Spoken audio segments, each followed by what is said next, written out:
기도하시겠습니다.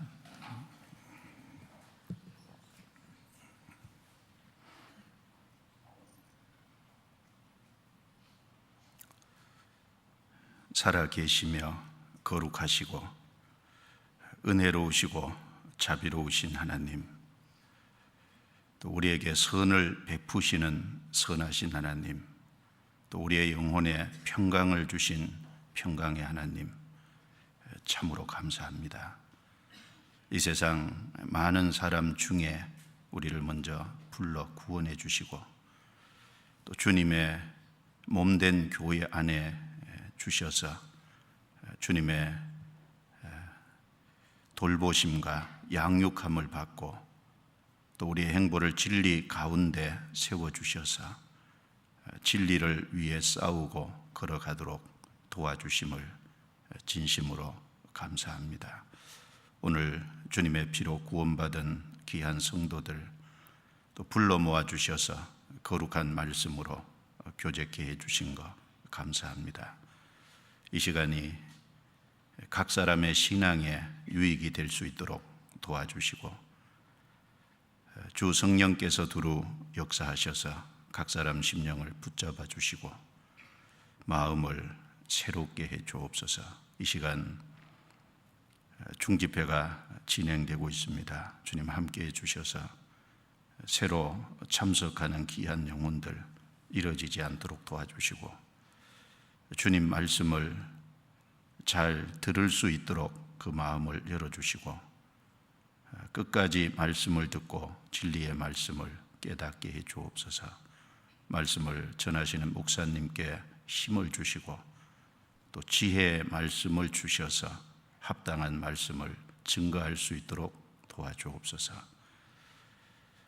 전 세계 복음이 전해지는 모든 곳에 함께 해 주시고, 주님이 도와주셔서 말씀이 더 힘있게 전해지고 많은 영혼이 주께 돌아오므로 하나님께 영광이 되게 해 주옵소서.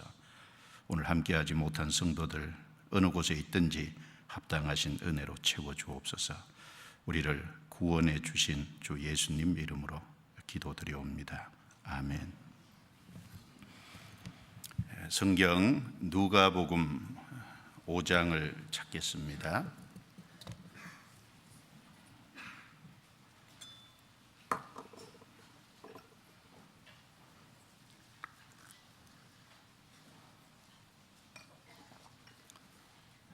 누가복음 5장 27절부터 39절 말씀을 제가 읽겠습니다. 그 후에 나가사 레위라 하는 세리가 세관에 앉은 것을 보시고 나를 쫓으라 하시니 제가 모든 것을 버리고 일어나 쫓으니라. 레위가 예수를 위하여 자기 집에서 큰 잔치를 하니 세리와 다른 사람이 많이 함께 앉았는지라.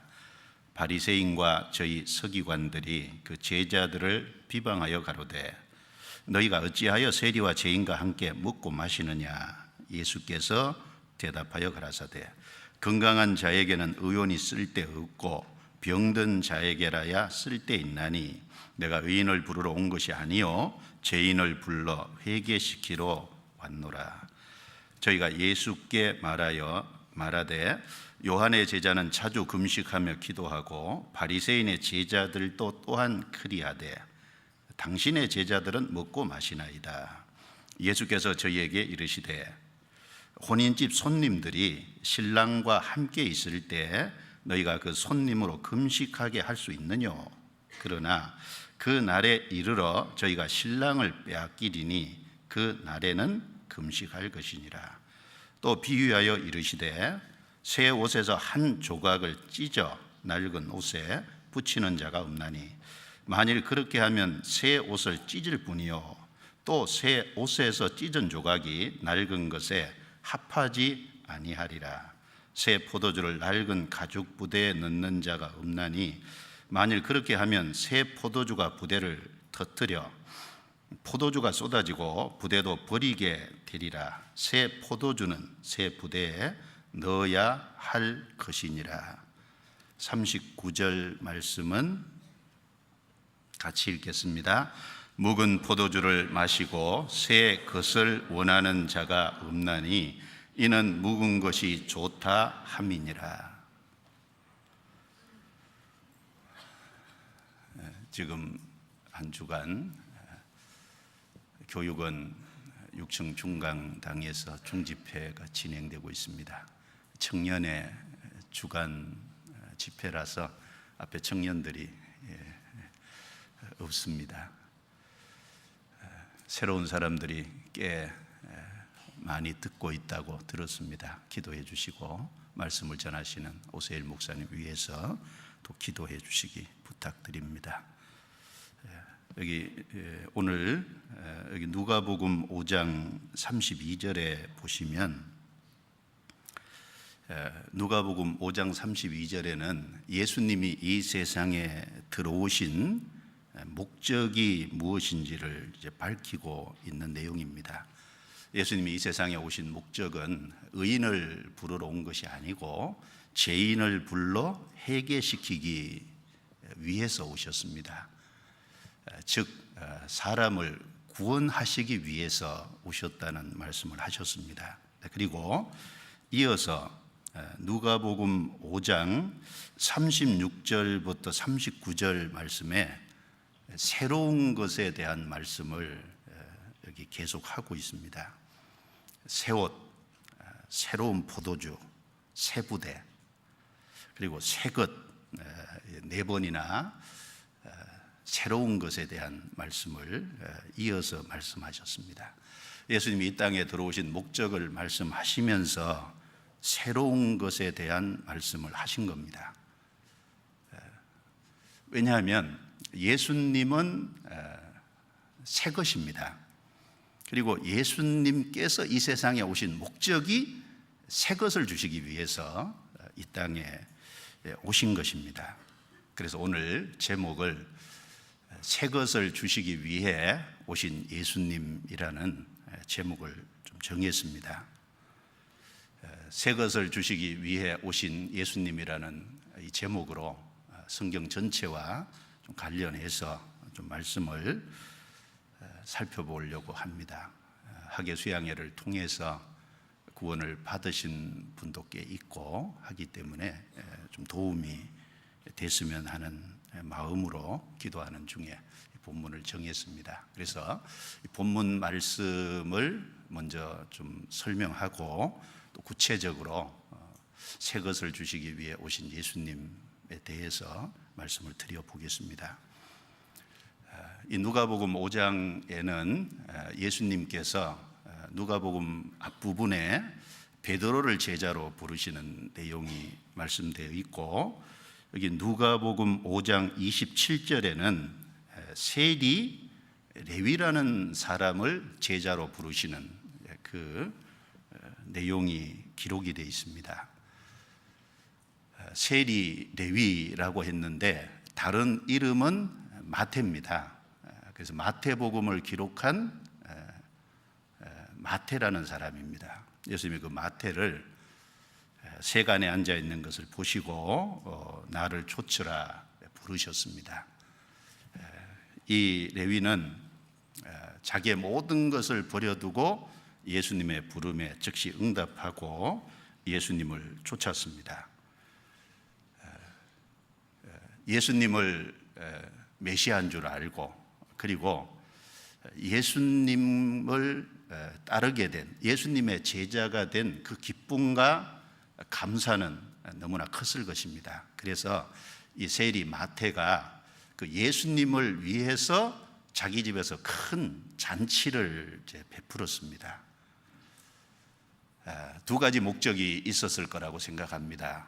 여기 39절 말씀에 예수를 위하여 자기 집에서 큰 잔치를 했다, 이 말씀 그대로 예수님을 알게 되고 예수님과 바른 관계를 맺게 되고 예수님의 제자가 된 그것에 너무나도 큰 기쁨과 감사가 있었기 때문에 그 예수님께 그 자기의 감사하는 마음을 어떤 식으로든지 표현을 하려고 했을 겁니다. 그래서 예수님을 위해서 자기 집에 큰 잔치를 베풀었습니다. 많은 사람들이 예수님을 초대한 적이 별로 없는데 여기 세리 마태는 예수님을 자기 집에 모셔서 큰 잔치를 예수님을 위해서 한 겁니다. 그리고 또 한 가지 이유는 자기가 예수님을 알고 예수님을 알므로 인해서 예수님 앞에서, 하나님 앞에서 기쁨과 감사가 있었기 때문에 자기 동료들, 다른 세리들, 자기가 알고 있는 사람들, 이런 사람들에게 예수님을 알려주고자 하는 또 간절한 바람이 있었을 겁니다. 아마 전도하려고 하는 그런 목적 때문에도 자기 집에 그 예수님을 위해서 잔치를 베풀었습니다. 그래서 이 세리 마태의 집에 예수님도 계시고 예수님과 같이 하는 많은 제자들도 있고, 그리고 이 세리 마태의 동료들이었던 많은 세리와 또 거기에 죄인들도 같이 앉아서 같이 음식을 먹고 있는 그런 장면입니다. 바리새인이 그 모습을 보면서 비난을 했죠. 30절에 바리새인과 저희 서기관들이 그 제자들을 비방하여 가로되 너희가 어찌하여 세리와 죄인과 함께 먹고 마시느냐. 그런 행동에 대해서 이해가 가지 않는다. 예수님이 그것을 들으시고 건강한 자에게는 의원이 쓸데없고 병든 자에게 쓸데있다. 다른 곳에 보면 그 얘기를 하시면서 내가 의인을 부르러 온 것이 아니라 죄인을 불러 회개시키러 왔노라. 예수님이 왜 죄인들과 가까이 하시는지를 그 이유를 설명해 주신 겁니다. 의사는 병자를 가까이 하듯이 예수님은 영혼의 병을 고치러 온 의사시기 때문에, 즉 죄인을 구원해 주러 오신 분이기 때문에 죄인을 가까이 한다는 그 말씀에 답변을 하셨습니다. 예수님이 이 땅에 오신 목적을 말씀을 한 것이죠. 그 얘기를 듣고 33절에 보면 그렇다면 요한의 제자는 자주 금식하며 기도하고 바리새인의 제자들도 그러는데 왜 당신의 제자들은 먹고 마십니까? 당신이 정말 죄인을 불러 회개시키러 왔다면 당신의 제자들은 요한의 제자들처럼 바리새인의 제자들처럼 금식하고 기도해야 될 거 아닙니까? 왜 먹고 마십니까? 이렇게 따지듯이 물은 겁니다. 예수님이 거기에 대해서 두 가지 예를 가지고 답을 하셨습니다. 하나는 혼인집 손님들과 신랑의 예를 가지고 설명을 하셨고, 또 하나는 옛것과 새것이 함께 할 수 없다는, 함께 공존할 수 없다는 그 예를 들어서 설명을 하셨습니다. 34절 35절 같이 읽어보겠습니다. 예수께서 저희에게 이르시되 혼인집 손님들이 신랑과 함께 있을 때에 너희가 그 손님으로 금식하게 할 수 있느뇨? 그러나 그 날에 이르러 저희가 신랑을 빼앗기리니 그 날에는 금식할 것이니라. 먼저 혼인집 손님들과 신랑의 예를 하나 드셨는데, 혼인집 손님들이 신랑과 함께 있을 때와 신랑을 빼앗겼을 때는 다르다는 겁니다. 혼인집 손님들이 신랑과 함께 있을 때 그 혼인집 손님들에게 금식하라고 할 수 있겠느냐? 그러나 그 날에 이르러 신랑을 빼앗길 때가 있는데 그때는 금식할 것이다. 우리는 여기서 하나 알 수 있는 것은 예수님이 이 땅에 오신 목적이 무엇인지를 생각해 볼 수 있습니다. 예수님은 이 땅에 신부를 구하는 신랑으로 오신 거예요.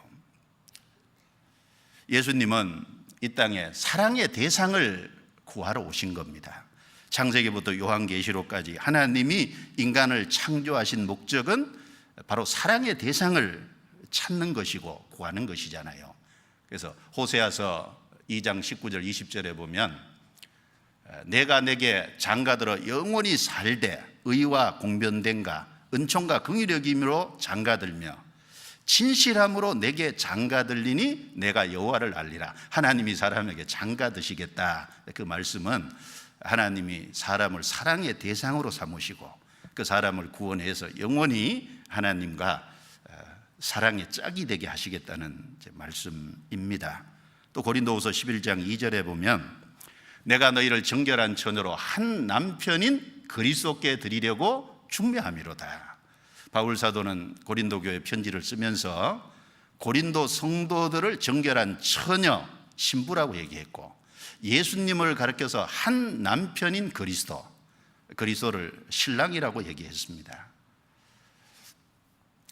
하나님은 사람을 사랑의 대상으로 삼기를 원하십니다. 그래서 사람을 사랑하시기 때문에 독생자를 주셔서 십자가에 죽기까지 허락하시고 또 우리의 모든 죄를 다 해결해 주시고 우리를 지옥에서 건져서 천국 갈 수 있는 복음을 완성하셨어요. 자, 그 모든 것은 사랑에서 출발하는 겁니다. 하나님이 세상을 이처럼 사랑하사 독생자를 주셨으니 그 사랑에서부터 출발하는 겁니다. 우리 모든 죄를 다 해결해 주신 것이 하나님의 사랑이죠. 동기가 바로 이제 그 죄사함을 받아들인다는 것은 하나님의 사랑을 받아들인다는 거예요. 그 사랑을 받아들이면 하나님의 사랑의 짝이 돼서 영원히 하나님과 함께 할 수 있습니다. 예수님은 그런 의미에서 우리의 신랑입니다. 자, 여기 제자들이 신랑 대신 예수님과 같이 있을 때 금식할 필요가 있느냐 그 말이에요. 그럴 필요 없죠. 바로 주님이 옆에 계시면은 오히려 그 주님께서 새 것을 주셨고 주님으로 말미암아 마음의 평강이 이루어지고 주님으로 말미암아 많은 좋은 것이 주어지는데 슬퍼할 필요가 없잖아요. 그러나 그 날이 이르러 신랑을 빼앗길 때가 있다. 그때는 언제일까요? 예수님께서 종교가들에게 이제 배척을 받아서 빌라도 법정에 서서 재판을 받고 십자가에 못 박혀 죽으시는 때부터 무덤에 들어가서 부활하시기까지 그때는 일종의 빼앗길 때잖아요. 그럴 때는 슬퍼할 것이다. 그때는 참으로 금식할 수 있다. 그러나 신랑 대신 예수님과 같이 있을 때는 슬퍼할 필요가 없다라는 걸 분명히 말씀하셨습니다. 그리고 또 하나 예는 옛것과 새것은 함께 공존할 수 없다는 겁니다. 36절에 보시면 또 비유하여 이르시되 새 옷에서 한 조각을 찢어 낡은 옷에 붙이는 자가 없나니. 이 세상에 이런 사람은 없을 겁니다. 옷을 하나 샀어요. 그런데 그 옷의 한 부분을 탁 찢어가지고 낡은 옷에다가 딱 붙여요. 그런 분 보셨어요? 그런 사람은 없습니다. 그러면 새 옷을 버려요. 그리고 이 새 옷에서 찢어낸 천이 낡은 옷하고 합하지 않는다, 어울리지 않아요. 함께 할 수 없다는 겁니다. 새 것과 옛 것은 공존할 수 없다는 얘기를 하신 겁니다. 그리고 37절에 새 포도주를 낡은 가죽 부대에 넣는 자가 없나니 만일 그렇게 하면 새 포도주가 부대를 터뜨려 포도주가 쏟아지고 부대도 버리게 되리라. 새 포도주는 새 부대에 넣어야 할 것이니라. 새 포도주를 낡은 가죽 부대에 담는 사람이 없다. 어리석은 사람이나 그렇게 하지 그렇게 하는 사람은 없을 겁니다. 만약에 새 포도주를 낡은 가죽 부대에 담는다면 이 포도주가 부풀어서 결국은 낡은 가죽 부대가 터지게 될 거고, 그러면 포도주도 버리고 가죽도 터지고 부대도 터지고, 그러면 모든 것을 버리는 것이 됩니다. 그래서 새 포도주는 반드시 새 부대에 넣는 것이 적합하고 합하는 것이라는 겁니다. 새 것과 옛 것을 함께 공존할 수 없다는 걸 되차 반복하신 겁니다. 그리고 39절에 이런 말씀을 하셨습니다. 같이 읽어보죠. 묵은 포도주를 마시고 새 것을 원하는 자가 없나니 이는 묵은 것이 좋다 함이니라. 자, 오래된 포도주가 포도주로서는 맛이 있잖아요. 그래서 사람들은 묵은 포도주의 맛을 보면 그리고 나서 새 것을 원하는 자가 없다. 묵은 포도주 맛이 좋기 때문에 묵은 포도주를 마시면 새 것이 좋다, 새 것을 원하는 이런 사람이 없다는 겁니다. 원어에 보면 아무도 없다 그랬어요. 왜냐하면 이는 묵은 것이 좋다 함이니라. 자, 이것은 포도주가 좋고 나쁜 것을 얘기하려고 하는 것이 아닙니다. 사람들의 이런 태도를 통해서 신령한 사실을 예수님이 설명을 하려고 하신 겁니다. 여기 묵은 포도주, 묵은 것이 무엇을 말할까요? 이 묵은 포도주, 이 묵은 것은 아담 안에 속한 이 세상의 모든 것을 가리키고 있어요, 사실은. 그리고 또 종교적인 간습 같은 것에 얽매여 있는 옛것을 가리킵니다. 그럼 새 것은 무엇을 말할까요? 새 것은 예수님을 가리킵니다. 예수님은 새 것이고 예수님 자신이 새 것을 가지고 오셨습니다. 예수님은 우리에게 새로운 것을 주시려고 이 땅에 이제 오신 겁니다. 그런데 아담 안에 이 세상에 속해서 이 세상 것에 익숙한 사람들은 그 이 세상 것에 익숙하기 때문에 예수님을 안 받아들인다는 거예요. 예수님의 가르침을 거부한다는 겁니다. 그리고 옛 종교적인 간습에 익숙한 사람들도 예수님의 가르침을 안 받아들이는 거예요. 이 당시에 유대 종교가들은 마가복음 7장에 보면 장로들의 유전을 귀하게 생각하고, 거기 보면 장로들의 유전 중에 손을 씻지 않으면 음식을 먹지 않고, 바깥에 들어갔다 하면 몸을 항상 청결하게 하고, 그리고 장가 대적과 주발 같은 막 철저히 깨끗이 씻는 그런 장로들의 유전이 있었는데, 그 장로들의 유전, 바리새인들의 가르침, 이런 것들은 아주 중요하게 생각하면서 예수님의 가르침은 받아들이지를 않는 거예요. 그것을 여기 책망을 하신 내용입니다.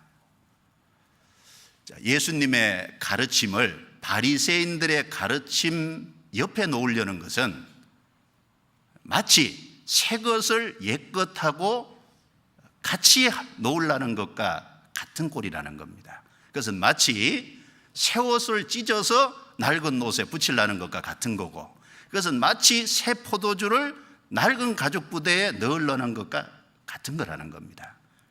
그것은 어리석은 것이라는 겁니다. 아담 안에 속한 것은 다 묵은 것입니다. 그래서 사람들은 그러나 이 아담 안에 이 세상에 속한 것에 익숙하기 때문에 아담 안의 것이 좋다, 묵은 것이 좋다, 이렇게 이야기를 하는 거예요. 묵은 것이 좋다고 하는 사람들은 예수님 안에 들어온 사람들이 아닙니다. 예수님은 새 것을 주시기 위해서 이 세상에 오셨고, 예수님은 새로운 일을 하셨고, 그리고 우리에게 새 것을 주시기를 원하십니다. 그렇다면 결국 예수님이 우리에게 주시기 원하는 새 것이 무엇일까요? 예수님은 새 것을 우리에게 주시기 위해서 오셨는데 예수님이 우리에게 주시기 원한 새 것이 무엇이냐라는 말입니다. 한마디로 얘기하면 새로운 생명을 받아 새로운 삶을 사는 것입니다. 그것을 주시려고 예수님은 이 땅에 오셨습니다. 그러나 사람들은 옛것에 익숙하기 때문에, 아담 안에 이 세상에 속한 것에 익숙하고 종교적인 전통에 익숙하기 때문에 예수님이 주신 새로운 생명을 안 받고 예수님의 새로운 생명을 받아서 새로운 삶을 사는 걸 좋아하지 않는다는 거예요. 사람들은 묵은 것이 좋다, 이렇게 말을 한다는 겁니다. 여러분, 새하늘과 새 땅, 영원한 천국은 새 생명을 받아서 새롭게 된 사람만이 들어갑니다. 아담 안에 속한 사람은 새하늘과 새 땅에 들어갈 수 없습니다. 그래서 이 누가복음 5장 27절 말씀부터 39절 이 말씀 속에 예수님이 이 땅에 오신 목적도 나와 있고, 그리고 특별히 우리를 구원하시기 위해서 오셨는데, 바로 그걸 다르게 말하면 새 것을 주시기 위해서 오셨다는 것이 됩니다. 예수님 우리에게 새로운 생명을 주시고 새로운 삶을 살아가기를 참으로 원하십니다. 그것을 조금 구체적으로 좀 말씀을 드려보겠습니다. 자, 하나님은 예수님으로 말미암아 새로운 일을 창조하셨습니다. 성경 같이 보죠. 이사야 42장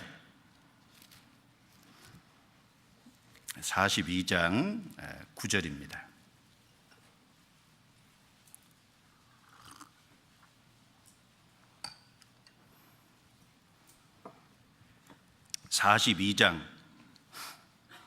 제가 몇 구절 1절부터 읽어보겠습니다.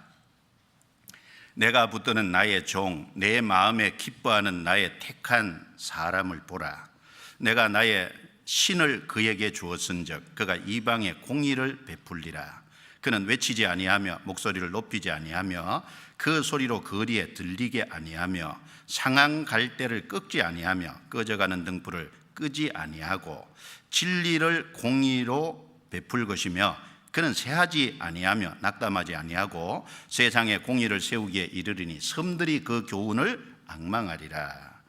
건너뛰어서 7절 내가 소경의 눈을 밝히며 갇힌 자를 옥에서 이끌어내며 흑암에 처한 자를 간에서 나오게 하리라. 9절은 같이 읽습니다. 보라, 전에 예언한 일이 이미 이루었느니라. 이제 내가 새 일을 고하노라. 그 일이 시작되기 전이라도 너희에게 이르노라. 여기 이사야 42장 9절 말씀에 보라, 내가 새 일을 고하노라. 하나님 편에서 새로운 일을 말하시겠다는 겁니다. 그 일이 시작되기 전이라도, 그 새로운 일이 시작되기 전이라도 너희에게 이르노라. 자, 지구상에는 한 76억의 사람이 살고 있습니다. 작년 12월 말 통계를 보니까요 76억이더라고요. 많기도 많죠. 76억의 사람들이 오늘 하루도 살아가면서 많은 다양한 일들을 하지 않았을까요? 얼마나 많은 일을 했겠습니까? 그런데 그 모든 것은 새로운 일이 될 수 없어요. 그 모든 것은 아담만에 속한 것입니다. 하나님은 새 일을 하시겠다고 여기 말씀하고 계십니다. 왜 새로운 일이라고 말씀하시냐면 너무 엄청난 일이고 아무도 예측하지 못한 일이고 그리고 아무도 할 수 없는 일을 하나님께서 하시는 것이기 때문에 여기 새 일이라고, 새로운 일이라고 강조해서 여기 말씀을 하신 겁니다. 그 일이 무엇일까요? 바로 독생자 예수 그리스도를 이 땅에 보내서 예수 그리스도를 통해서 우리의 모든 허물과 죄를 해결해 주시고 이제 그 복음으로 사람을 구원해서 새 사람이 되게 하고 영원한 새하늘과 새 땅에 이끌어드리는 그 일이 하나님 편에서 하시는 새 일이라는 겁니다. 여기 보라 그랬죠. 주목해 보라는 겁니다.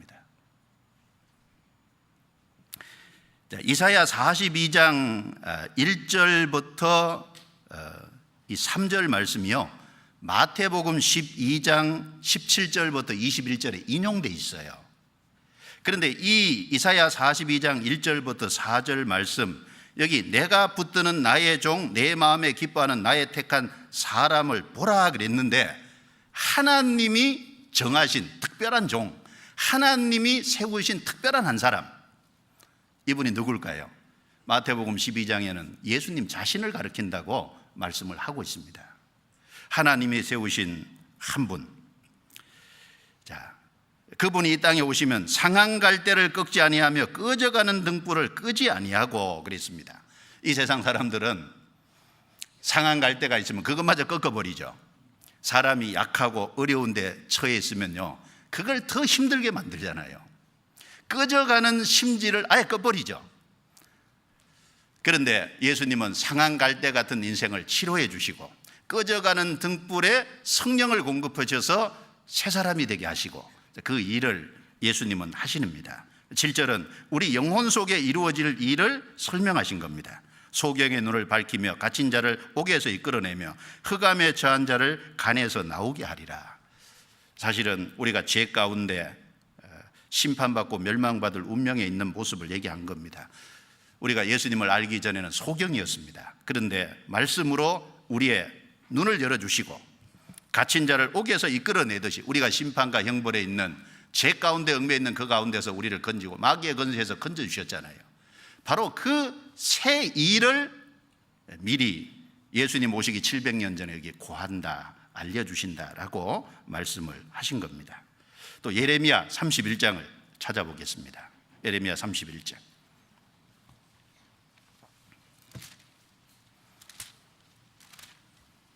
예레미야 31장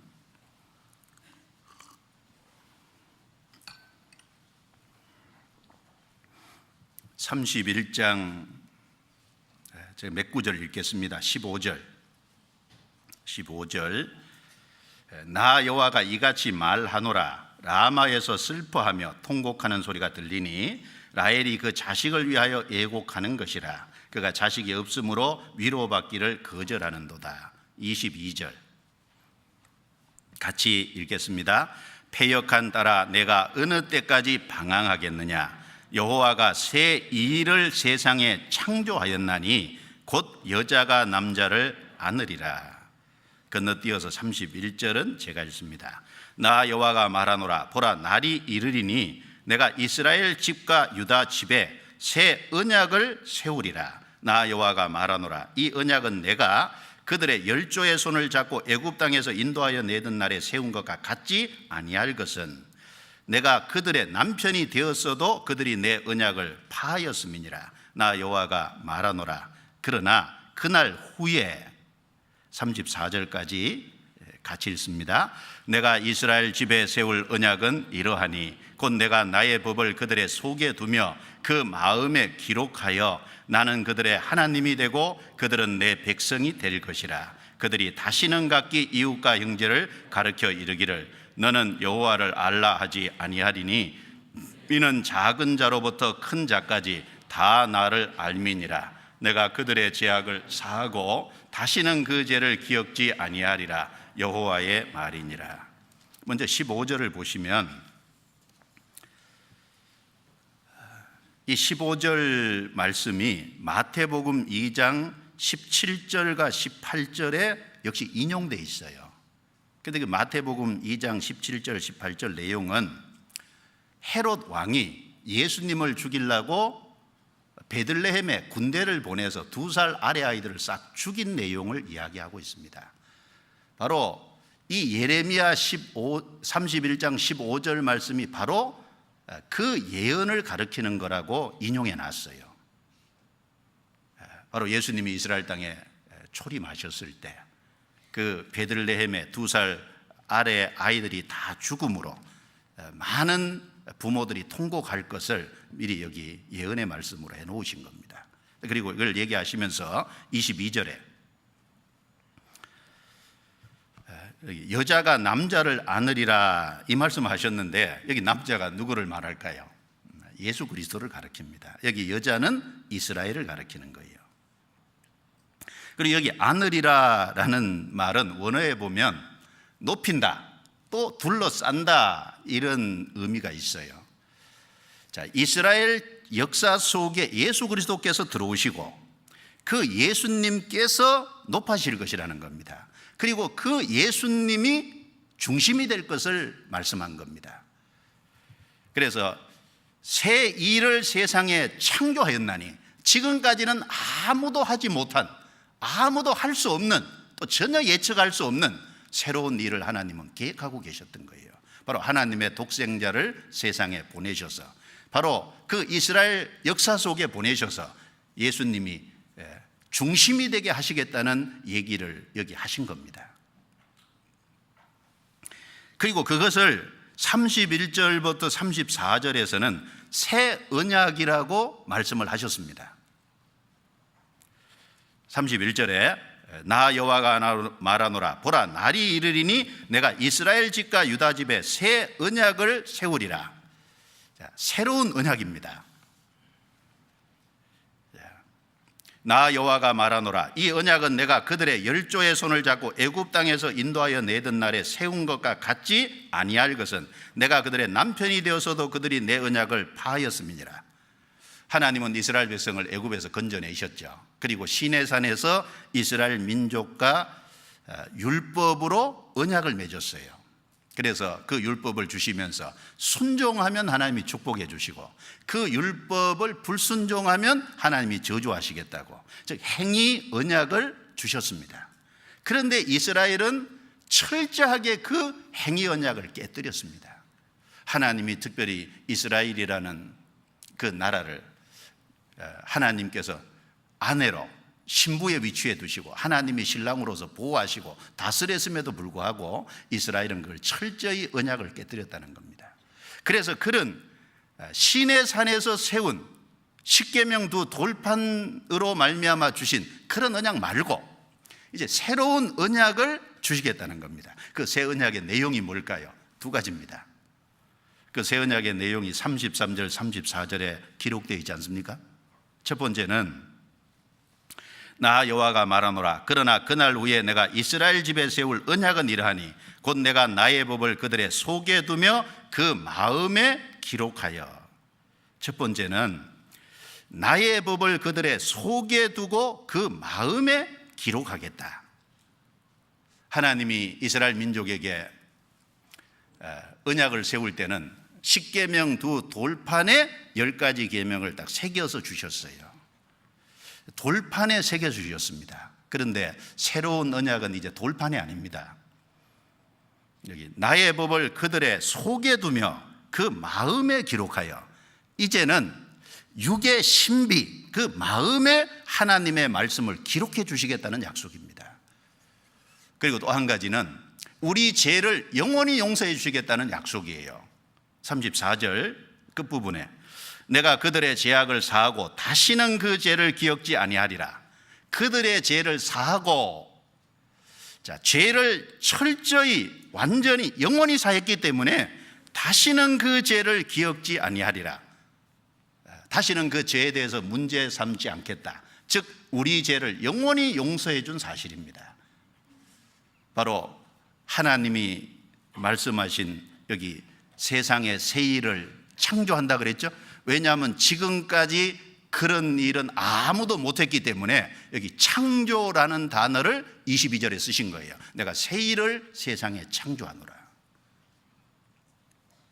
바로 예수 그리스도를 통해서 우리의 모든 죄를 영원히 해결해 주시고, 그리고 이제 구원받은 사람 속에 성령을 주셔서 그 성령으로 말미암아 하나님의 법이 우리 심령에 새겨지게 하는, 그건 하나님이 하시는 새 일입니다. 하나님이 하시는 새로운 창조의 역사인 거예요. 여러분, 성령으로 잉태하는 것은 역사 속에 없었잖아요. 보라, 처녀가 아들을 낳으리니 그 이름을 임마누엘이라 하리라. 한 여인을 통해서, 남자를 경험하지 못한 한 여인을 통해서 사람이 태어나게 하는 일은 없었던 일이잖아요. 그건 하나님이 새롭게 창조하신 일입니다. 하나님의 독생자가 인간의 육체를 입고 이 세상에 오셨어요. 성육신, 그건 하나님이 창조하신 특별한 일입니다. 과거에 속한 것이 아닙니다. 그래서 요한복음 1장 1절에 보면 태초에 말씀이 계시니라. 이 말씀이 하나님과 함께 계셨으니 이 말씀은 곧 하나님이시니라. 근데 요한복음 1장 14절에 보면 말씀이 육신이 되어 우리 가운데 거하심에 우리가 그 영광을 보니 아버지 독생자의 영광이요 은혜와 진리가 충만하더라. 바로 하나님이셨던 그분이 인간의 육체를 입고 말씀이 육신이 되어 우리 가운데 거하시는 성육신, 그것은 없었던 일이잖아요. 하나님이 창조하신 일입니다. 그리고 하나님의 독생자를 십자가에 내어줌으로 말미암아 하나님과 인간 사이를 화목하게 하는 그 하나님의 독생자가 화목제물이 된 것은 역사 속에 없었던 일이지 않습니까? 구약에는 짐승을 잡았어요, 계속해서.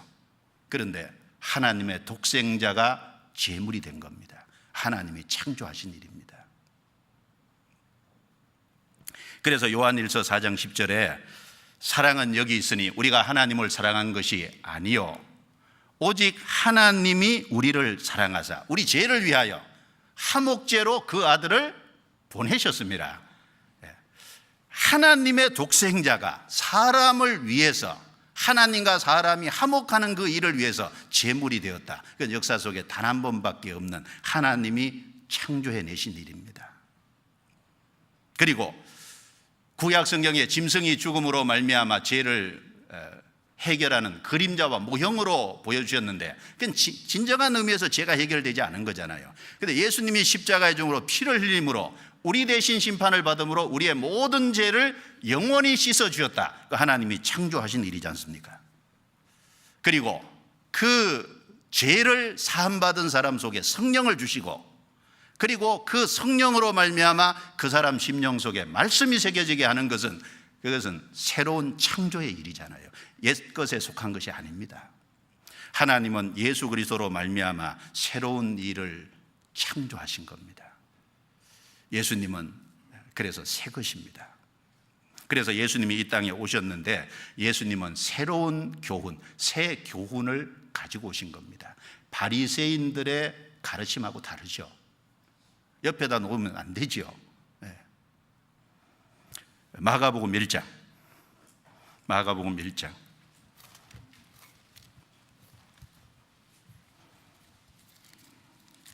마가복음 1장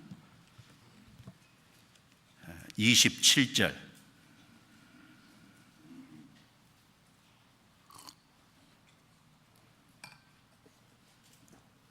같이 읽겠습니다.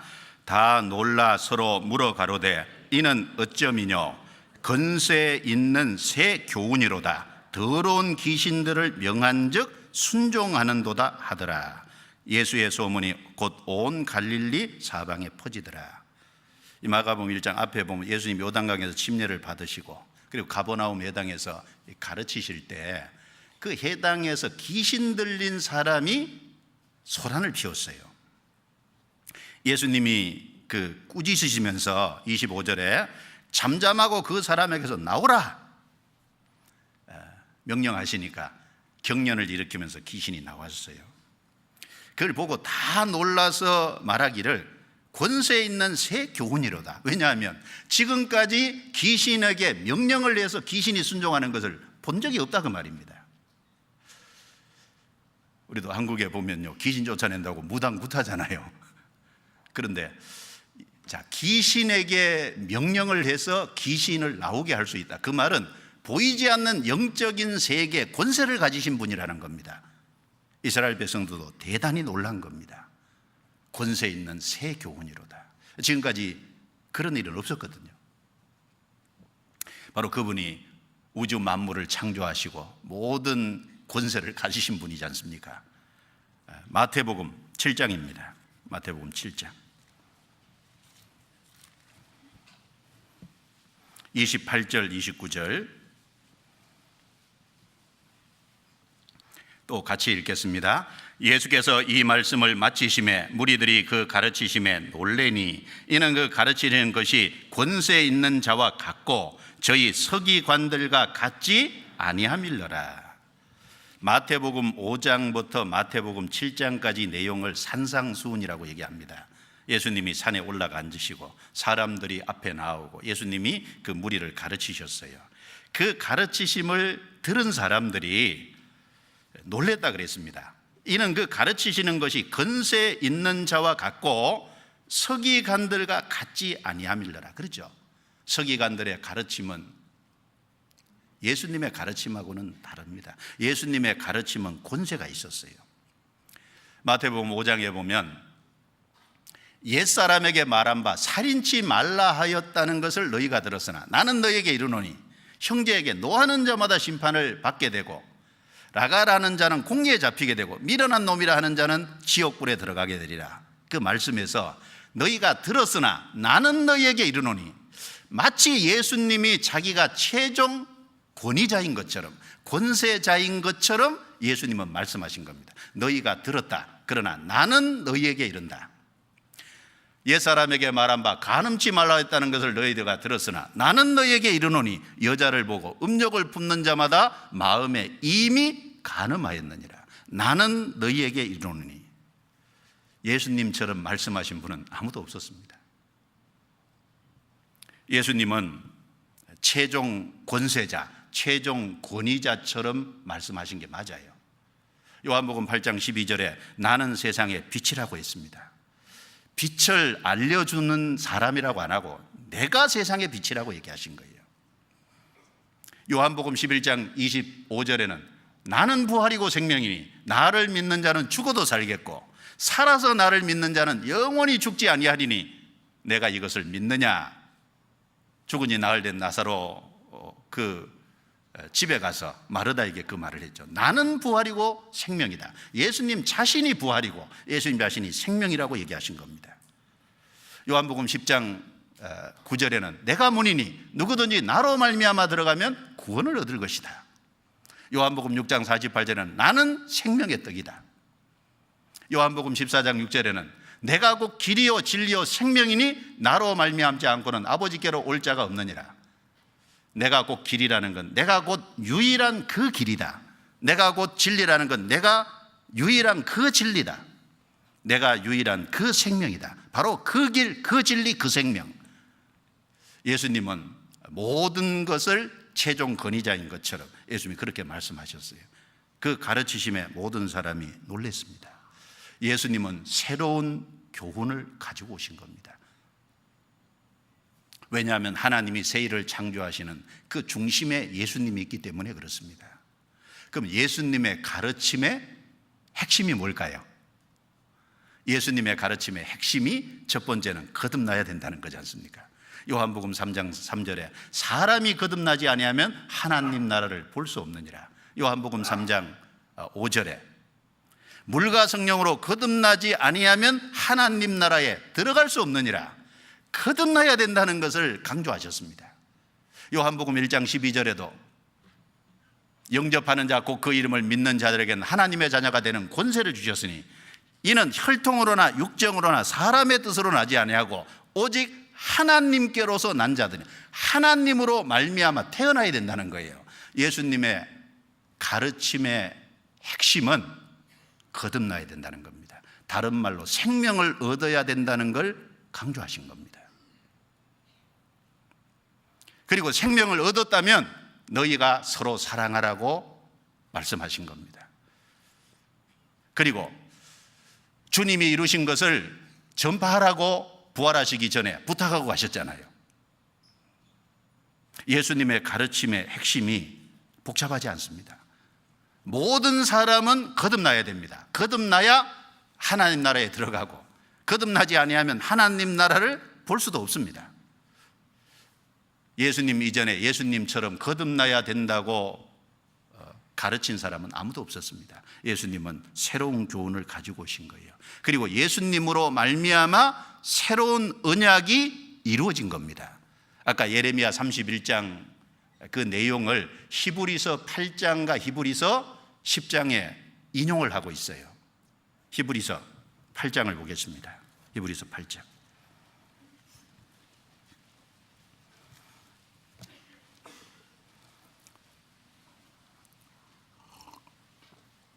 하나님은 예수 그리스도로 말미암아 새 언약을 세우셨고 그것이 새 일을 창조하신 겁니다. 히브리서 8장 7절 저 첫 언약이 무음하였다면 둘째 것을 요구할 일이 없었으려니와 저희를 허물하여 일렀으되 주께서 가라사대 볼지어다 날이 이르리니 내가 이스라엘 집과 유다 집으로 새 언약을 세우리라. 아까 예레미야 31장 내용을 그대로 여기 인용을 해놨습니다. 그리고 13절에 새 언약이라 말씀하셨음에 첫 것은 낡아지게 하신 것이니 낡아지고 새하는 것은 없어져 가는 것이니라. 하나님은 예수 그리스도로 말미암아 새 언약을 세우셨습니다. 그 새 언약의 핵심이 두 가지라 그랬죠. 10장 찾아보겠습니다. 10장. 여기 8장에 인용을 하고 10장에 다시 반복을 했어요. 15절부터 18절까지 같이 읽겠습니다. 또한 성령이 우리에게 증거하시되 주께서 가라사대 그날 후로는 저희와 세울 언약이 이것이라 하시고 내 법을 저희 마음에 두고 저희 생각에 기록하리라 하신 후에 또 저희 죄와 저희 불법을 내가 다시 기억지 아니하리라 하셨으니 이것을 사하셨은즉 다시 죄를 위하여 제사 드릴 것이 없느니라. 자, 히브리서 9장 10장에 짐승을 제물로 잡는, 짐승의 피를 흘리는 걸 쭉 설명을 하면서 그것은 그림자고 예수님의 피가 실체라는 것을 말했습니다. 짐승의 제물을 드리는 것은 하나의 그림자고 예수님이 실체되는 걸 얘기했어요. 그러면서 예레미야 31장에 새 언약의 핵심인 두 가지를 여기 성령께서 우리에게 가르쳐 주셨다. 그래서 16절에 하나, 17절에 하나 두 가지를 정확하게 여기 다시 재론하고 있죠. 그날 후로는 저희와 세울 언약이 이것이라 하시고 내 법을 저희 마음에 두고 생각에 기록하리라. 이제는 돌판이 아니에요. 마음에 두고 생각에 기록하리라. 성령이 오시면 하나님의 말씀을 우리 마음과 생각에 기록해 주시겠다고 약속하신 겁니다. 그리고 또 한 가지 17절에 또 저희 죄와 저희 불법을 내가 다시 기억지 아니하리라 하셨으니, 자, 죄와 불법을 다시 기억지 않는다는 건 어떤 의미일까요? 영원히 용서가 안 됐다면 기억할 수밖에 없어요. 영원히 용서됐기 때문에 다시 기억을 안 하신다는 겁니다. 우리 죄가 영원히 사해졌습니다. 그것이 바로 예수 그리스도로 말미암아 하나님이 세우신 새 언약의 내용이에요. 성경 고린도 후서 3장을 보겠습니다. 고린도 후서 3장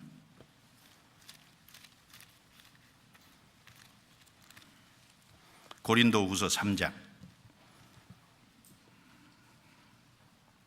1절부터 3절입니다.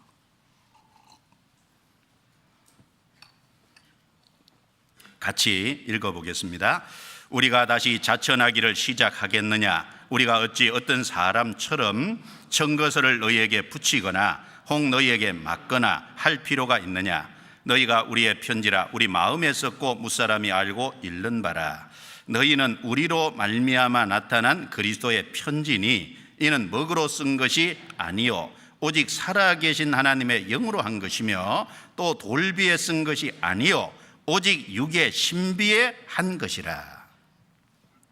이 바울 사도가 복음을 전할 당시에요, 거짓 교사들, 거짓 선지자들이 추천서를 가지고 다녔어요.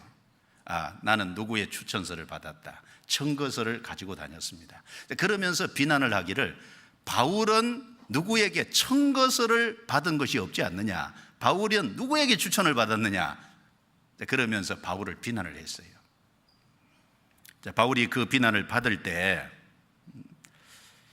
그 종이로 된 추천서보다 더 확실한 추천서가 나에게는 있다 그랬습니다. 그게 뭘까요? 3절에 너희는 우리로 말미암아 나타난 그리스도의 편지니 그랬습니다. 누가 그리스도의 편지라고요? 바울 사도가 고린도에 가서 복음을 전해서 구원을 받은 그 고린도 성도들이 그리스도의 편지고, 그 고린도 성도들이 쉽게 말하면 추천서다 그 말입니다. 바울 사도가 하나님의 일꾼이라는 확실한 증거는 뭘까요? 바울 사도가 전도해서 구원받은 그 사람들이 바로 바울 사도를 하나님이 세웠다는 확실한 청거서, 추천서 아닙니까? 그보다 더 확실한 추천서가 어디 있겠어요? 하나님이 어떤 전도자를 세웠어요. 그 전도자를 통해서 나타나는 구원의 역사가 하나님이 그 사람을 세웠다는 증거 아니겠습니까? 그보다 더 확실한 추천서는 없을 겁니다. 그걸 얘기하면서 이는 먹으로 쓴 것이 아니요 살아계신 하나님의 영으로 한 것이다. 거짓 선지자들, 거짓 교사들이 들고 다니는 그 추천서는 먹으로 쓴 거예요. 종이에 쓴 거예요. 그런데 이 바울의 추천서는, 바울의 추천서인 바로 고린도 성도들 그 영혼 속에 이루어진 것은 하나님의 영으로 한 것이라는 겁니다. 먹으로 한 것이 아닙니다. 성령으로 한 것입니다. 그리고 구약시대 율법은 돌비에 쓴 겁니다. 그런데 신약시대 하나님의 성령으로 육의 신비에 마음에다가 기록해 주셨잖아요. 구원받은 사람 속에 성령이 들어오셨고 그 성령께서 말씀을 우리 심령 속에 기록해 주신 겁니다. 그것보다도 더 확실한 것이 어디 있겠어요? 그래서 예수님은 새 언약의 중심에 있습니다. 바로 하나님이 예수님을 통해서 새 언약을 세우신 겁니다. 그 새 언약의 내용이 무엇인지도 우리에게 분명히 말씀해 주셨습니다. 그리고 이제 그 새 언약으로 말미암아 죄 사함을 확실히 받고, 그리고 그 육의 신비에 하나님의 성령으로 말씀이 새겨진 그 사람은 이제 에게는 새로운 계명이 주어져 있다는 거예요. 요한복음 13장 찾아보겠습니다. 요한복음 13장.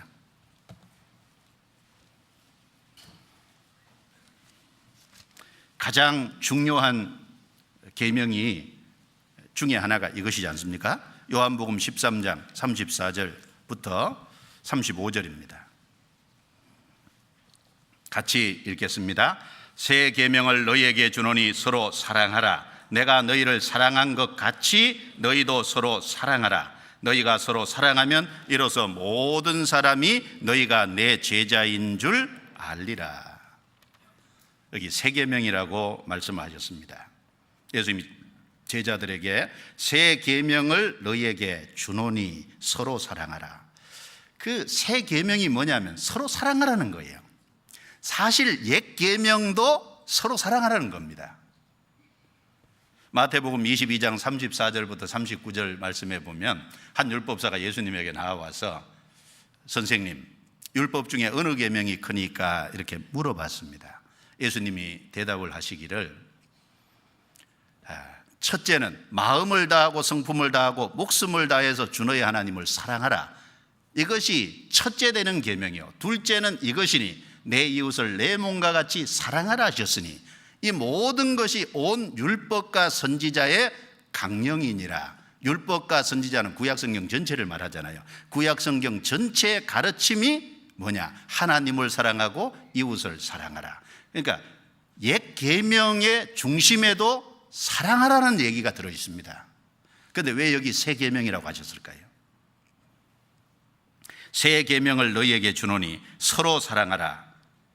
내가 너희를 사랑한 것 같이 너희도 서로 사랑하라. 그런데 옛 계명 안에는 내가 너희를 사랑한 것 같이 그 말이 없어요. 새 계명이 차이가 뭐냐면 내가 너희를 사랑한 것 같이 그 말입니다. 그 말은 무슨 말입니까? 그 사랑, 주님이 사랑을 했다면 상대방은 사랑을 받았잖아요. 너희가 내 사랑을 받은 것이 다르다 그 말입니다. 구원을 받은 사람은 뭘 받았어요? 하나님의 사랑을 받은 거예요. 우리는 십자가를 통해서 우리 죄를 용서받는 동시에 거기서 하나님의 사랑을 받아들인 겁니다. 하나님의 사랑을 받은 사람은 또 다른 사람을 사랑할 수 있는 힘이 있어요. 사랑한 것 같이, 그 말은 사랑을 받았으면 너희도 서로 사랑하라 그 말입니다. 구원을 받은 사람은 이제 내가 너희를 사랑한 것 같이 서로 사랑하라고 하는 새 계명이 주어져 있는 겁니다. 그래서 구원받은 사람은 다른 형제 자매를 사랑할 수 있는 힘이 와 있어요. 그래서 베드로전서 1장 22절에 보면 너희가 진리를 순종함으로 너희 영혼을 깨끗하게 하여 거짓이 없이 형제를 사랑하기에 이르렀으니 마음으로 뜨겁게 피차 사랑하라 그랬어요. 자, 진리를 순종함으로, 그 말은 그 진리가 복음이지 않습니까? 복음을 받아들임으로 너희 영혼을 깨끗하게 했다. 우리 죄가 깨끗이 씻음 받았어요. 그리고 성령이 우리 속에 들어오심으로 우리 속사람이 깨끗게 됐어요. 이제 형제를 사랑하기에 이르렀으니, 이르렀다는 건 뭐예요? 형제를 사랑할 수 있는 힘이 와 있다는 얘기예요. 뜨겁게 피차 사랑하라. 앞에 두 가지가 붙어 있습니다. 뜨겁게, 또 하나는요 피차. 옆에 한번 돌아보세요. 옆에 형제 자매, 뜨겁게 피차 사랑해 보세요. 뜨겁게 피차 사랑하는 게 어떻게 사랑하는 걸까요? 사랑을 받았다면 그 사랑으로 사랑하는 게 뜨겁게 피차 사랑하는 걸 겁니다. 그리고 이제 그 사랑을 받았기 때문에 이제 신앙생활 가운데 주님과의 사이에서 그 사랑을 점점 더 풍성하게 해가야 돼요. 에베소 3장 18절 19절에 능히 모든 성도와 함께 지식에 넘치는 그리스도의 사랑을 알아. 그 길이와 넓이와 깊이와 높이의 어떠함을 깨달아 하나님의 모든 충만하신 것으로 충만하기 원하노라 라고 말씀하셨습니다. 우리가 아직 사랑을 받았지만 그 사랑의 길이와 넓이와 높이와 깊이가 얼마나 큰지를 잘 몰라요. 우리가 주님 사랑을 아는데 조금밖에 모릅니다. 이 사랑을 주님과 관계 속에서 점점 더 키워야죠. 그 주님의 사랑이 커질수록 형제 자매도 크게 뜨겁게 사랑할 수 있을 거예요.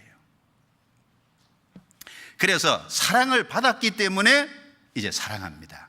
먼저 누구를 사랑할까요? 하나님을 사랑합니다. 그래서 요한일서 4장 19절에 우리가 사랑하면 그가 먼저 우리를 사랑하셨습니다. 먼저는 우리가 아닙니다. 하나님이 먼저 우리를 사랑해 주셨기 때문에, 사랑을 나타내 주셨기 때문에, 그 사랑을 깨달아서 받았기 때문에 우리도 이제 사랑합니다. 주님만 사랑하는 게 아니라 형제 자매도 뜨겁게 사랑합니다. 그런데 구원을 받았다고 하면서 형제 자매를 힘들게 하고 형제 자매를 괴롭히고 형제 자매를 미워한다면 그 한번 생각해 봐야 돼요. 병들었든지 생명을 안 받았든지, 즉 사랑을 안 받았든지 뭔가 문제가 있지 않겠습니까? 요한일서 2장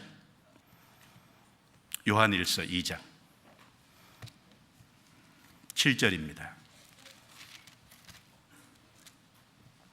2장 7절부터 11절, 7절부터 11절 같이 읽어보겠습니다. 사랑하는 자들아, 내가 새 계명을 너희에게 쓰는 것이 아니라 너희가 처음부터 가진 옛 계명이니 이 옛 계명은 너희의 들은 바 말씀이거니와 다시 내가 너희에게 새 계명을 쓰노니 저에게와 너희에게도 참된 것이라. 이는 어두움이 지나가고 참빛이 벌써 비침이니라. 빛 가운데 있다 하며 그 형제를 미워하는 자는 지금까지 어두운 가운데 있는 자요, 그의 형제를 사랑하는 자는 빛 가운데 거하여 자기 속에 거리낌이 없으나 그의 형제를 미워하는 자는 어두운 가운데 있고 또 어두운 가운데 행하며 갈 곳을 알지 못하나니 이는 어두움이 그의 눈을 멀게 하였음이니라. 형제 자매를 마음으로 미워하고 있다면 그것이 어두움에 있다는 증거 아니겠느냐 한번 생각을 해보라는 겁니다. 요한일서 1장에 보면은 하나님과 사귄다는 것은 빛 가운데 사귀는 것이라고 했습니다.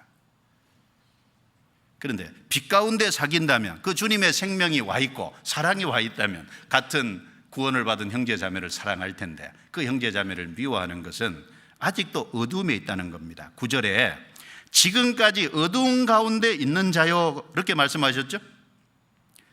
그 형제를 사랑하는 자는 빛 가운데 가여 자기 속에 끄리낌이 없으나, 그 말은 미워하는 사람은 자기 속에 끄리김이 있다는 말이에요. 그의 형제를 미워하는 자는 어두운 가운데 있고 또 어두운 가운데 행하여 갈 곳을 알지 못하나니, 어두운 가운데 있는 사람은 갈 곳을 알지 못한 사람이고 눈이 먼 사람이다, 눈이 감긴 사람이다 라고 말씀하고 있습니다. 자, 이제 주님으로 말미암아 새 언약을 통해서 제사함을 받고 성령을 받아 확실한 생명을 그 말씀이 그 속에 심겨진 사람은 이제 새 계명이 주어져 있는 겁니다. 내가 너희를 사랑같이 너희도 서로 사랑하라. 그 말씀을 우리는 실천해야 돼요.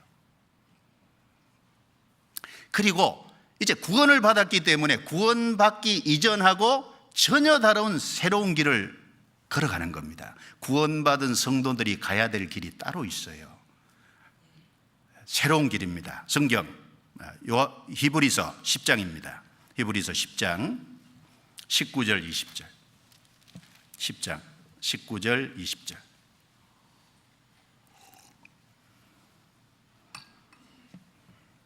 (19절) 20절 같이 읽겠습니다. 그러므로 형제들아, 우리가 예수의 피를 힘입어 성소에 들어갈 담력을 얻었나니 그 길은 우리를 위하여 휘장 가운데로 열어놓으신 새롭고 산 길이요 휘장은 곧 저희 육체니라. 예수님이 우리를 대신해서 십자가에 죽어서 우리 죄를 해결하시고 피를 흘리셨어요.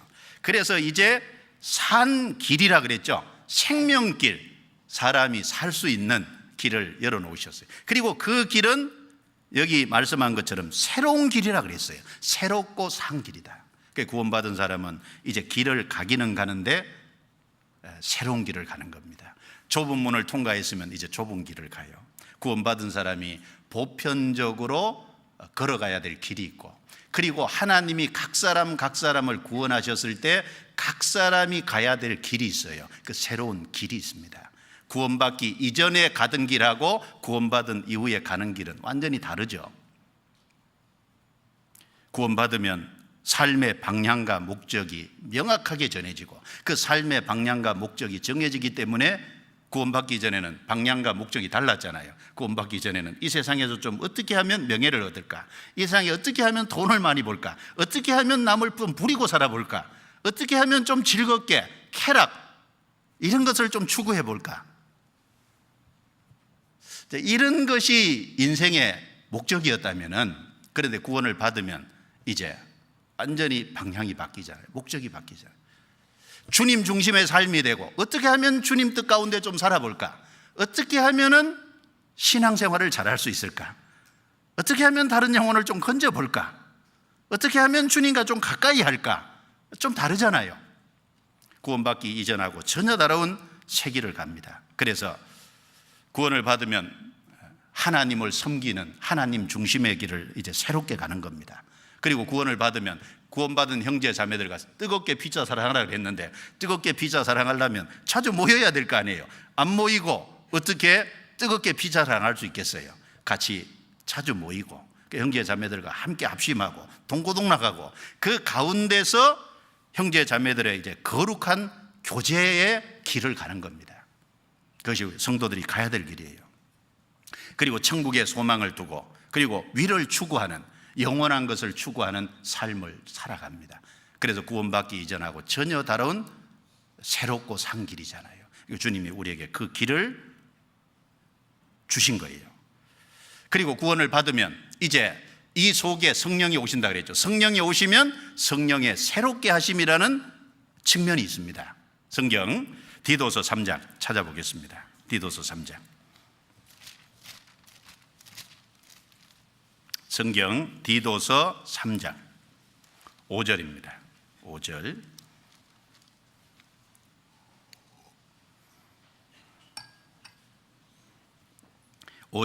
같이 읽겠습니다. 우리를 구원하시되 우리의 행한 바 의로운 행위로 말미암지 아니하고 오직 그의 긍휼하심을 좇아 중생의 씻음과 성령의 새롭게 하심으로 하셨나니. 중생의 씻음과 성령의 새롭게 하심으로 하셨다.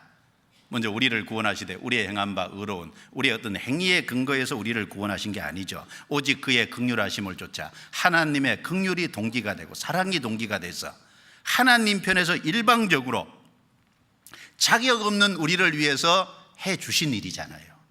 그리고 여기 구원의 내용 속에는 두 가지 내용이 있다는 겁니다. 여기 중생이라는 말은 거듭남이라는 말하고 똑같은 단어예요. 여기 중생 그럴 적에 중자를 무거울 중자를 씁니다. 한문으로 번역하니까 중생이에요. 그런데 이 무거울 중자가 한자에 무겁다는 뜻이 있는 동시에 다시 반복한다 이런 뜻이 있어요. 그러니까 여기 중생이라는 말은 새로운 생명이라는 말입니다. 거듭났다는 얘기를 하는 거예요.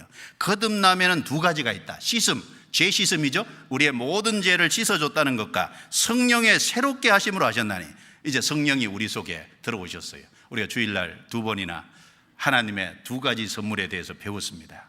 바로 그 한 가지는 구원이라는 큰 선물을 받고, 또 한 가지는 하나님이 구원받은 사람 속에 들어와 계시다는 거예요. 죄사함을 받으라. 그리하면 성령을 선물로 받으리니, 죄사함을 확실히 받은 사람 속에 성령이 오시고, 성령이 우리의 영에 오시고 우리의 마음에 영향을 미치면 우리의 마음이 새롭게 되는 겁니다.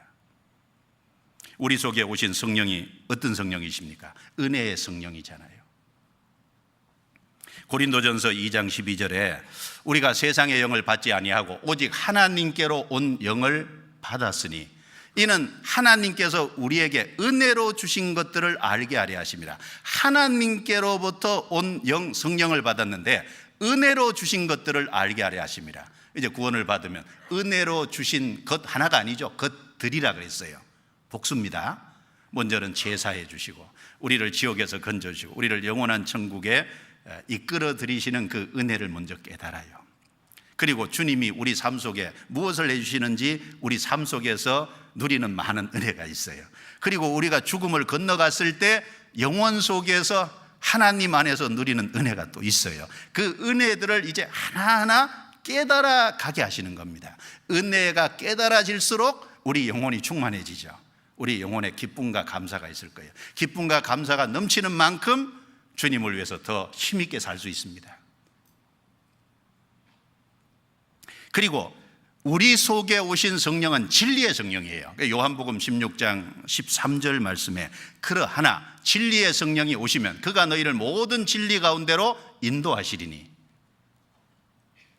그가 자유로 말하지 않고 오직 듣는 것을 말하시며 장래의 일을 너희에게 알리시리라 그랬어요. 진리의 성령이니까 진리 가운데로 우리를 인도하셔요. 좌로나 우로나가 아니라 진리 가운데로.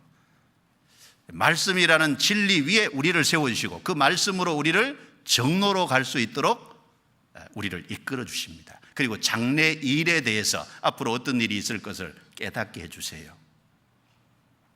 그리고 우리 속에 오신 성령은 거룩한 성령 아닙니까? 우리를 점저 세상에서 구별해 가시는 것이 있어요.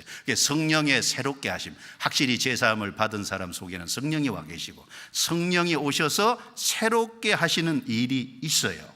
그런데 제사함을 받았다고 하는데 성령의 새롭게 하시는 일에 대해서는 까마득하다. 은혜의 성령인데 그러면 은혜를 알고 그리고 바르게 분별하는 분별력도 있고 판단력도 조금씩 늘어갈 건데 시간이 지나도 전혀 교회 분별도 못하고 말씀 분별도 못하고 어느 것이 옳은지 그른지도 잘 모르고 성령을 정말 받았을까요? 정말 구원 받았을까요? 성령의 새롭게 하심이 있습니다. 성령이 오셔서 새롭게 하시니까 구원받은 사람을 뭐라고 말씀하죠? 새로운 피조물이라고 말씀하시잖아요. 구원받으면 새로운 피조물이라는 뭐예요? 하나님이 새롭게 창조하신 창작품이다 그 말입니다. 구원받은 한 사람 한 사람의 하나님 작품이에요. 새로운 피조물입니다. 하나님이 예수 그리스도로 새 일을 창조했죠. 그 예수 그리스도로 말미암은 복음으로 제사해 주시고 성령이 오셔서 그 사람을 새롭게 창조해 가신다니까요. 그런 의미에서 새로운 피조물이라고 얘기하신 겁니다. 고린도후서 5장 고린도후서 5장 17절 성경에 구원받은 사람을 새로운 피조물이라고 그랬습니다. 5장 17절 같이 읽겠습니다. 그런즉 누구든지 그리스도 안에 있으면 새로운 피조물이라 이전 것은 지나갔으니 보라 새 것이 되었도다. 따라해 주시겠습니까? 새로운 피조물이라 이전 것은 지나갔으니 보라 새 것이 되었도다. 하나님 보실 때 새로운 피조물이에요. 하나님의 창작품입니다. 이제 새롭게 만들어 가시는 거예요. 하나님의 작품으로 다듬어 가시는 겁니다. 이전 것은 지나갔으니 그랬죠. 물론 우리가 이 육신을 입고 이 땅에 사니까 구원받기 전에 빚이 있으면 구원받은 이후도 그것이 문제가 돼요. 그렇죠? 빚을 갚아야죠. 그런 어떤 육신적인 것은 연관이 있어요. 그런데 하나님 앞에서 구원받기 이전은 하나님이 문제 안 삼습니다. 이전 것은 뭐라 그랬습니까? 지나갔다 그랬어요. 구원받기 전에 그 사람이 얼마나 많은 죄를 지었는지 그 사람이 어떻게 살았는지 하나님 더 이상 그걸 문제 안 삼아요. 구원받은 그 순간부터 하나님의 창조물이에요. 새 것이 되었도다. 구원받으면 새 것입니다. 그럼 하나님이 그렇게 말씀하시면 우리도 그렇게 받아들여야죠. 하나님 앞에 새로운 피조물이에요. 갈라디아서 6장 또 보겠습니다. 갈라디아서 6장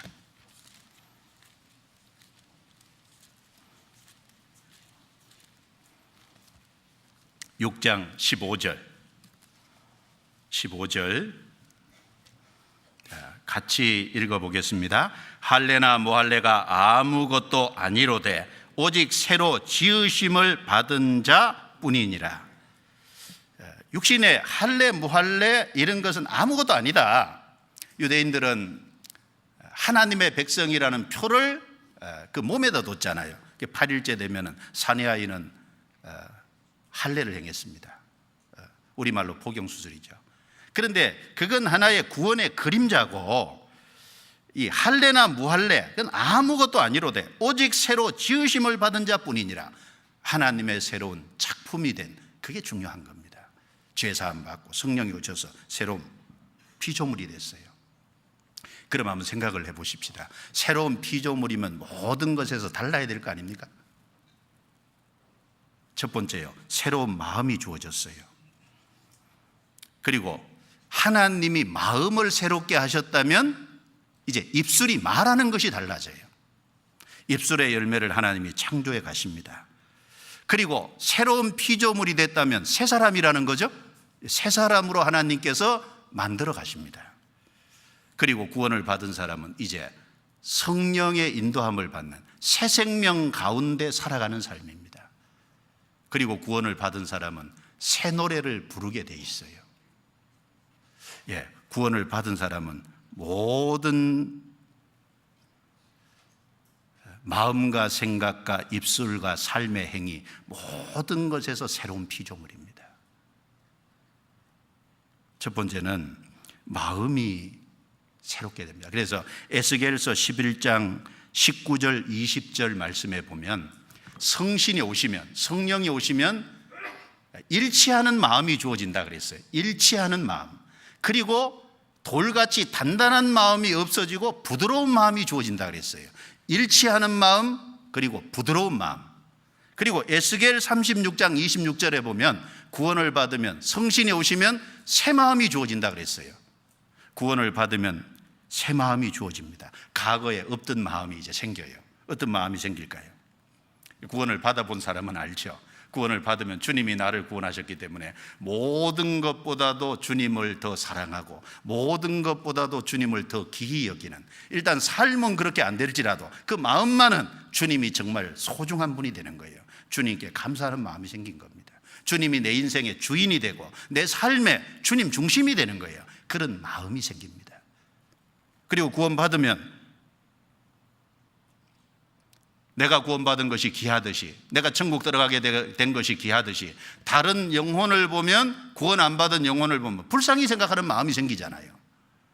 그리고 구원을 받으면 말씀을 귀하게 생각하고 말씀을 듣고 싶은 그런 마음이 생기지 않습니까? 구원받은 형제 자매를 가까이 하고자 하는 마음이 생기잖아요. 그건 성령이 주신 마음입니다. 그런데 사람들이 그 육체가 있으니까 그 성령이 주시는 마음을 막아버리잖아요. 새로운 마음이 있습니다. 그리고 돌같이 단단한 마음이 아니라 부드러운 마음이 생깁니다. 구원받으면 마음이 아주 부드러워져요. 그리고 이 마음이요, 쉽게 찔림을 받고, 마음이 어쨌든 내가 죄를 짓거나 거짓을 말하거나 임기응변을 얘기하거나 둘러대거나 그러면요, 마음에 쉽게 찔림을 받습니다. 다윗이 기름 부음 받은 사울의 옷자락을 살짝 비었잖아요. 근데 마음에 찔렸다 그래서 다윗의 마음이요, 그게 부드러운 마음입니다. 그래서 작은 것에도 감동을 해요. 찬송 부르다 많이 우시죠? 안 우세요? 안 우시면 회개해야 되는데 찬송 부르고 있으면요, 그냥 눈물이 나요. 형제 자매들의 간증을 들으면 그냥 마음에 동화가 돼요. 그 이해가 됩니다. 그것이 부드러운 마음이 실제로 되는 거예요. 새 마음이 실제로 되는 겁니다. 그리고 일치하는 마음이 실제로 되는 거예요. 그러니까 하나님과 일치하는 마음이 되니까 형제 자매와도 마음이 통하게 돼 있는 겁니다. 고린도전서 2장 16절 말씀에 보면 누가 주의 마음을 알아서 주를 가르치겠느냐, 그러나 우리가 그리스도의 마음을 가졌느니라. 그리스도의 마음을 구원받은 사람은 가졌습니다. 그리스도의 마음이 이해가 되고 그리스도와 일치하는 마음이 되고, 그 마음이 있으니까 형제 자매와 교통이 되고. 그래서 골로새 3장 11절에 보면 지식에까지 새롭게 하심을 받는 자니라. 그래서 새로운 내세에 대한 확실한 지식이 생기잖아요. 영원한 천국에 대한 보이지 않는 것에 대한 확실한 지식이 모든 지식에까지 새롭게 되는 겁니다. 여러분 파스칼 아시죠? 파스칼이 그 확실한 크리스찬이었는데 수학자이기도 하시고, 그런데 이 파스칼이 이런 말을 했다 그러잖아요. 불신자는 철학자를 보고 놀란다. 철학자는 그리스도인들을 보고 놀란다 라는 말을 했습니다. 왜냐하면 철학자들은 뭐 이것저것 아는 게 많잖아요. 그런데 철학자들은 아는 것이 많지만 확신이 없지 않습니까? 그런데 그리스도인들은 확신을 갖고 사니까 철학자들은 그리스도인들을 보고 놀란다는 거예요. 어떻게 그렇게 모든 것에 확신을 하고 살아갈 수 있느냐 그 말입니다. 왜? 하나님이 계시고 성경이 진리니까 우리는 이 성경 안에서 하나님이 주신 새로운 것에 대한 지식에까지 새롭게 하심을 봐 확신이 있습니다. 전도서 6장 11절에 보면 이런 말씀이 있어요. 헛된 것을 더하게 하는 많은 일이 있다 그랬는데, 그 많은 일을 나눠주에 보면 많은 언론이라 그랬어요. 헛된 일을 더하게 하는 많은 헛된 일, 많은 언론이 있나니. 옛날에도 언론이 여러 가지 무슨 사건이 있으면 그걸 논하고 그런 것이 있었는 것 같습니다. 자, 요즘 텔레비전이나 보면 언론을 보면요, 별 얘기 다 하죠. 그런데 우리 영혼에 필요한 건요, 헛된 일을 헛되게 하는 많은 언론이 있다. 우리가 그런데 마음이 빼앗기면 안 될 겁니다. 그렇죠? 우리가 한 가지를 알더라도 확신을 갖고, 이 성경 말씀은 너무나도 분명하잖아요. 우리는 그것을 붙잡고 살아갑니다. 그 마음이 다릅니다. 그리고 마음이 다르니까 입술의 열매가 달라지죠. 그래서 이사야 57장 19절에 보면 입술의 열매를 짓는 나 여호와가 말하노니, 입술의 열매를 만들어내는 하나님이라 그랬어요. 마음이 달라지니까 우리가 죄사함을 받고 우리 심령에 평안이 생기고 확실한 소망이 생기고, 그러니까 입술에서 나오는 말이 달라지잖아요. 마가복음 7장에 보면 기먹고 어눌한 자를 예수님께 데려왔어요. 예수님께서 고쳐주셨습니다. 에바다, 열리라. 그러니까 귀가 이제 들리고, 그리고 혀가 풀려 말이 분명하더라 그랬어요. 귀가 먼저 열리고 그 다음에 혀가 풀려 말이 분명하더라. 먼저 하나님의 말씀을 듣는 귀가 열려지니까 시간 지나가면서 말이 분명해지는. 그리고 구원받으면 이제 새 사람이잖아요. 에베소서 4장 찾아보겠습니다. 에베소서 4장. 에베소서 4장.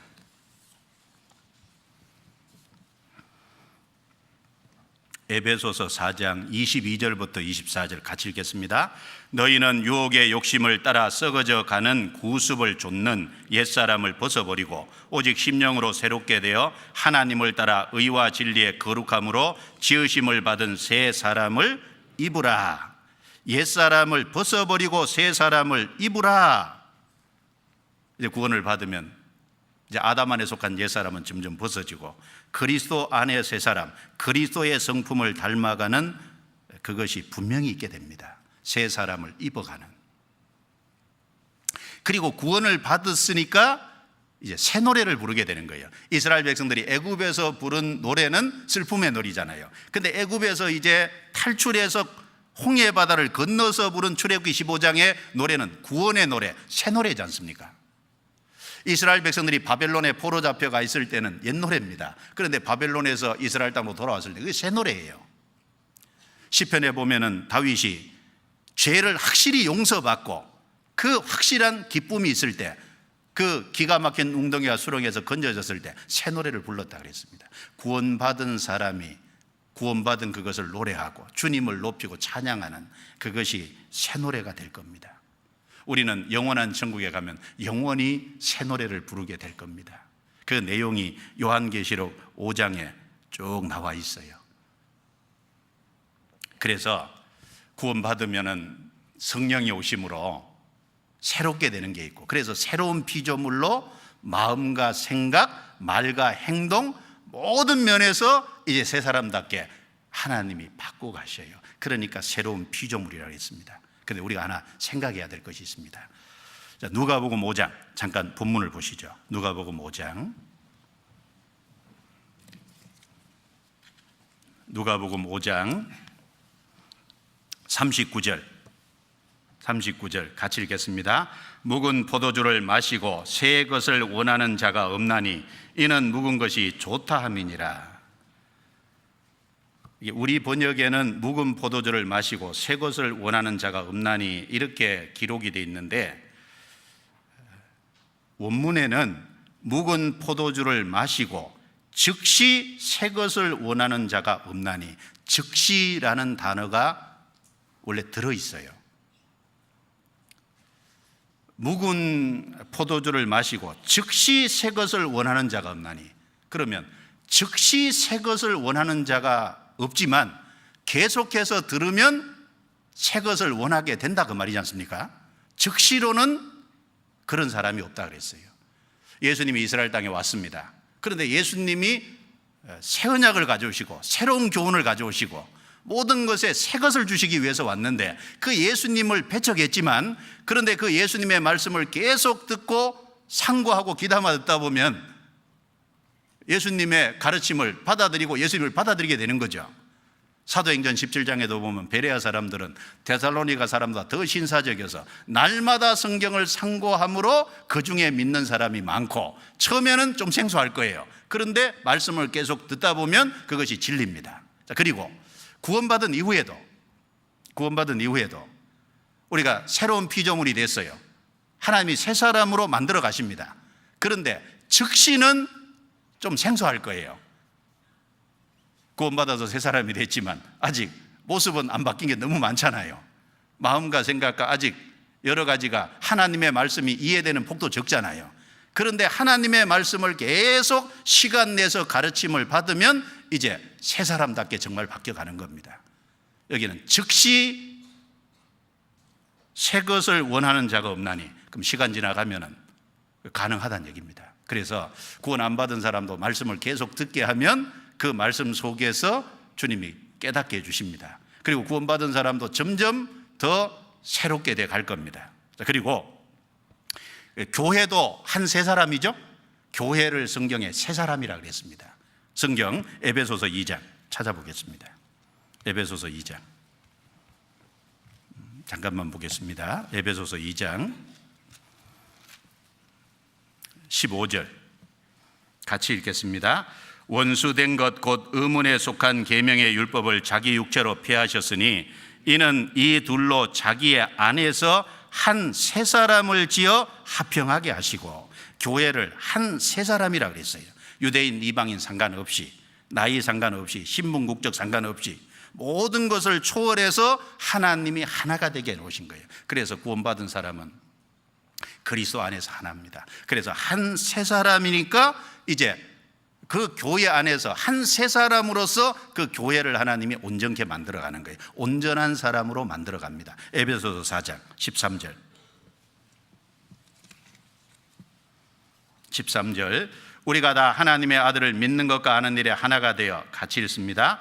온전한 사람을 이루어 그리스도의 장성한 분량이 충만한 데까지 이르리니, 온전한 사람을 이루어, 에베소 2장에는 한 세 사람이라 그랬고, 교회를 4장에는 하나님이 온전한 사람으로 이루어 가신다는 거예요. 교회를 그렇게 하신다는 겁니다.